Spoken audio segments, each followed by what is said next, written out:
This is Network 18. And you are watching CNBC TV 18. Mr. Deshmukh, just one final question. I'm sure a lot of people who have loved ones in Mumbai or perhaps are switched on to their television sets in Mumbai are currently watching you. What would you like to say to them? Because these are really panic-stricken scenes that we are seeing where the average Mumbaiker is really ducking, doesn't know where the next bullet is going to come from.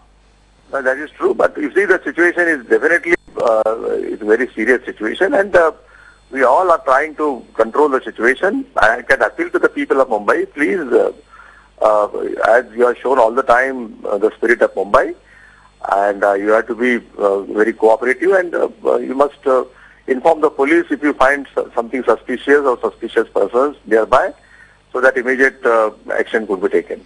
I understand the fact that you are currently on your way from Kerala to Maharashtra, but as far as the Joint Commissioner of Police, etc. are concerned, are they currently in a meeting? What's really happening on that front? If you could just give us a quick update on that. I'm in touch with them, and I will come back to you. Okay, appreciate you, Mr. Deshmukh. You've been very candid in all the details that the Chief Minister of Maharashtra currently has at this stage. He was on a government function in Kerala, is now returning back. These are live pictures that we are getting, I believe, from outside the Oberoi Hotel. Remember, this really is a flashpoint still. Rohit Chandavarkar continues to tell us what a task it is for security officials who are outside. There are a large number of VVIPs, parliamentarians, etc. who are present at this hotel. Rohit, even as this encounter is on, it's going to be virtually impossible for this particular hotel to be evacuated completely because the location of the terrorists, whether they're in the lobby or on the 6th floor, is still not completely clear. Is that right? Okay, I don't think we have Rohit at the moment. We'll try and touch base with him in just a moment. Let me go across to Toral Varia, who is at the Kama Hospital, where too, like all other locations, we've seen gunshots being heard, we've seen people ducking. Toral, at this point in time, have things stopped at least momentarily there? Momentarily, yes, Anubha. There seems to be some sort of a break, if I may use the word, by the gunmen who have been randomly firing here. The moment I came here, I could hear gunshots being fired randomly. All of us were ducking on the street. Right now, Anubha, if I can give you the scenario, what is here, the scenario here is that one officer by the name Chitle has been injured. And he has been admitted to GT Hospital. He was located here at the junction of Metro Theatre and Kama Hospital, which is also very close to the police headquarters. Anubha, there is a heavy movement of police vehicles. And I tell you that every single policeman here with a security of a helmet and a life jacket and guns here. In fact, they are even using something which is very unusual, but they are even using the DCP vehicles, the Maruti esteems, and all the possible vehicles available to them at this point in time, with gun nozzles pointed out on the streets, so that if there is any random firing, they can curb it at the moment, at the same time. Right. Also, Anubha, the biggest fear here, which I'm hearing amongst the police circles being discussed right now, is that have the gunmen hijacked a police van? There is no official confirmation on this, but where I am standing right now, Anubha, there was a police van that came, there was a van that came which was a police van, and there was firing from inside which injured 2 people. Now that is really a matter of concern, whether these gunmen have circulated the police vehicle fleet or not. Okay, Toral, stick around. Let me quickly go across to Rohit Khilnani, who is outside the Oberoi Hotel.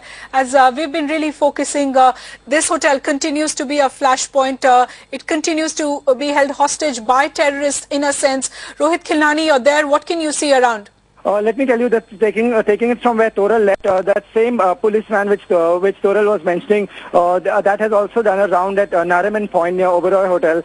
Nobody is allowed to stand on the road. Everybody, even the cops, are guarding themselves behind vehicles, because this is a cop van, and even we saw some gunshots being fired from inside the van. So, but we also don't have a confirmation whether this van is taken away by someone. We can, of course, right now as we speak, we can see the police commissioner right here, and he confirmed to us off camera, and so did Vinod Tawde, confirmed to us that there are terrorists inside Oberoi Hotel. The hotel is 80% evacuated. The guests have been asked to leave and sent to different locations, to different hotels in Mumbai. But there are terrorists who are throwing bombs from somewhere upstairs. They said they still don't know where these terrorists are and how many of them are there. What have they done inside? But of course, we could see some ambulance and some dead bodies coming out of Oberoi Hotel some time back.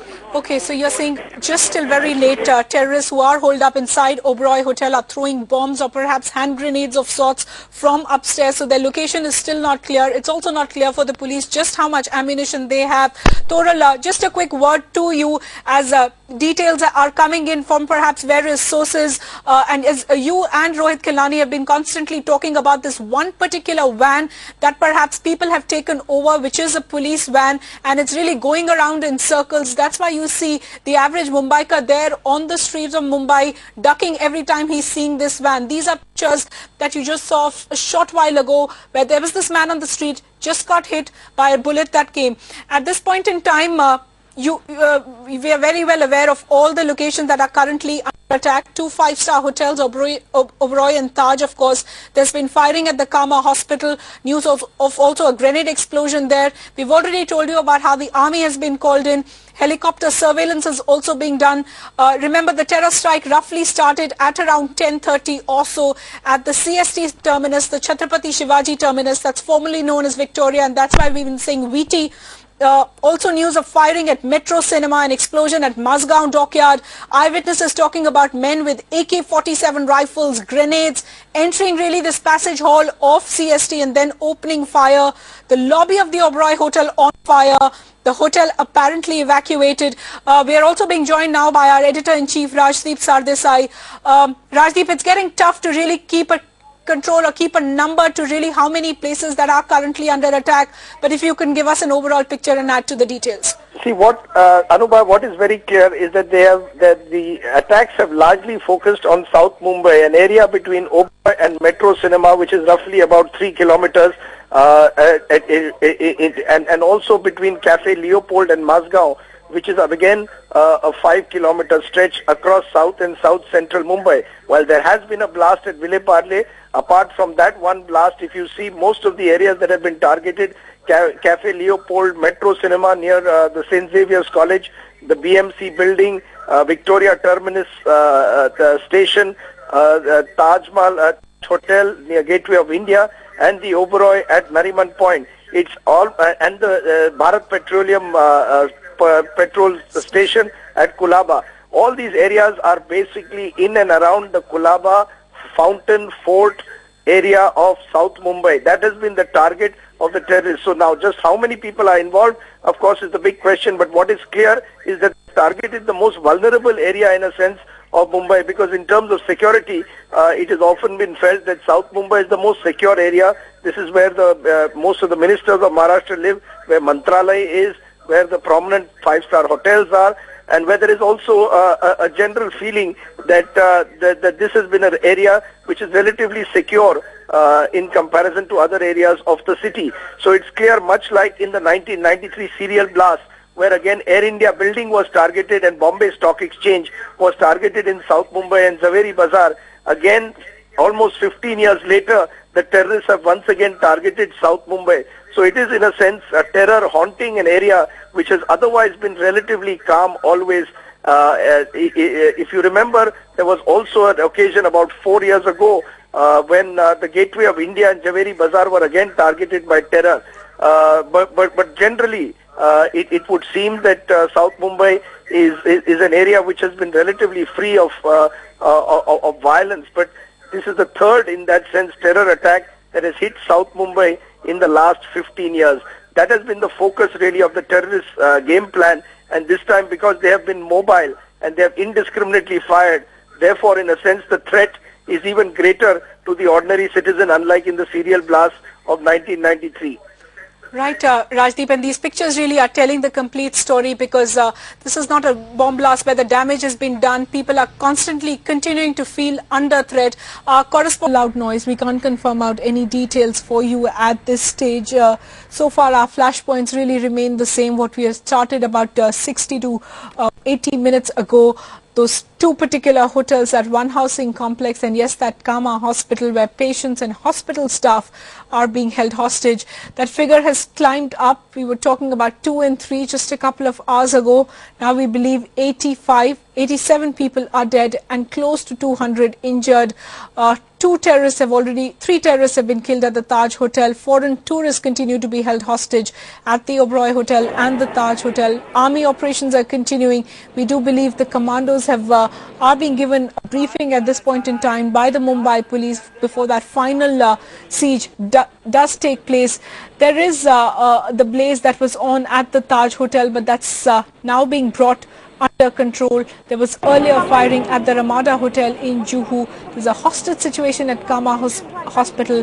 5 police officers have died in this particular terror attack. We know their names. We've spoken about Hemant Karkare. We've spoken about additional DCP Ashok Kamte, Vijay Salaskar, who died at the Kama hospital. Apart from that, there's Shashank Shinde, who was killed at the VT station. DCP Vishwas Nagare Patil, who was injured. Additional Commissioner of Police Sadanand Datte, and total number of people who have been 18 injured, 5 senior police officials killed, 6 constables who have been killed. It's a long list, and these are really details that we are putting out of some of the people who have died. Mumbai's brightest, the most shocking bit came when we heard about ATS Chief Hemant Karkare, who died just about 54 years, of course, been in the news for some time now on those Malegaon investigations.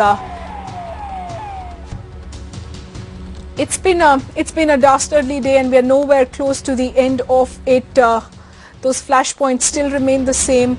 The final operation still yet to take place. Bhupendra and Palki will now join you next and take you through all of that.